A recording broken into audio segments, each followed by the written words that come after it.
CM योगी ने वक्फ bill के लिए पीएम मोदी और अमित शाह का आभार जताया है। प्रयागराज में सीएम ने कहा कि वक्फ बोर्ड भूमाफिया बोर्ड बन गया था। भूमाफिया अब प्रदेश में नहीं चल सकते। माफियाओं को तो हम पहले ही प्रदेश से विदा कर चुके हैं।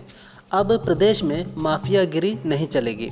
महाकुंभ आयोजन के समय वक्फ बोर्ड प्रयागराज में कुंभ की भूमि को वक्फ की भूमि बता रहा था। कांग्रेस के राज्यसभा सांसद नासिर हुसैन ने कहा कि केंद्रीय मंत्री किरेन रिजिजू ने वक्फ का मतलब दान बताया। दान तो कोई भी कर सकता है। मोहम्मद साहब के ज़माने में गैर मुसलमानों ने भी दान किए। दान का कॉन्सेप्ट हर मजहब में है। हमारे यहाँ दान को रेगुलेट करने के लिए वक्फ बोर्ड बना। इस देश में SGPC है, टेम्पल ट्रस्ट हैं। आखिर ये क्यों भ्रम फैला रहे हैं? कांग्रेस काल में पूरा सपोर्ट इनका था।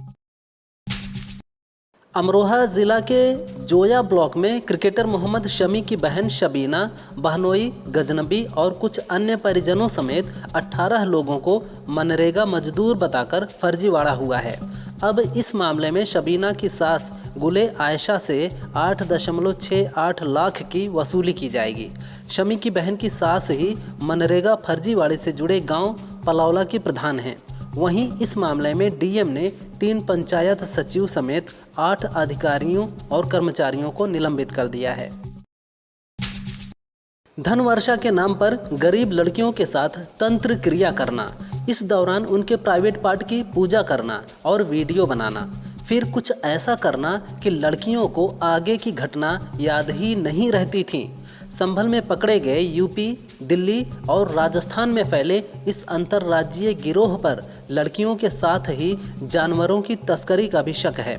पुलिस को इनके पास 200 अश्लील वीडियो मिले हैं। शक है कि ये वीडियोस पोर्न साइट्स को भी बेचे जाते थे। गरीब लड़कियों की अस्मत से खेलने वाले ये शैतान उनके परिवार से कहते कि आपकी लड़की विशेष गुणों वाली है, इसकी पूजा करते हुए तंत्र क्रिया से धन वर्षा होगी। किसी दुर्लभ वस्तु जैसे 2 मुहा सांप, 20 नाखून वाला कछुआ और उल्लू पर तंत्र क्रिया की बात कहते। तंत्र क्रिया के नाम पर लड़कियों के निर्वस्त्र प्राइवेट पार्ट्स की पूजा करते। इसके बाद लड़कियों के साथ क्या होता था इसका उन्हें खुद पता नहीं चलता था। गरीब लड़कियों से हैवानियत करने वाले इन शैतानों की जानकारी तब मिली जब यूपी के संभल में राजपाल नाम के शख्स का अपहरण, तंत्र क्रिया और मारने के प्रयास की शिकायत धनारी थाने में कराई गई। पुलिस ने इस मामले में अब तक 14 आरोपियों को गिरफ्तार कर लिया है, जबकि अन्य की तलाश जारी है। 7-8 साल से सक्रिय ये गिरोह सैकड़ों लोगों को शिकार बना चुका है। हाल ही में यूपी के आगरा में इनका नेटवर्क तेजी से बढ़ रहा था।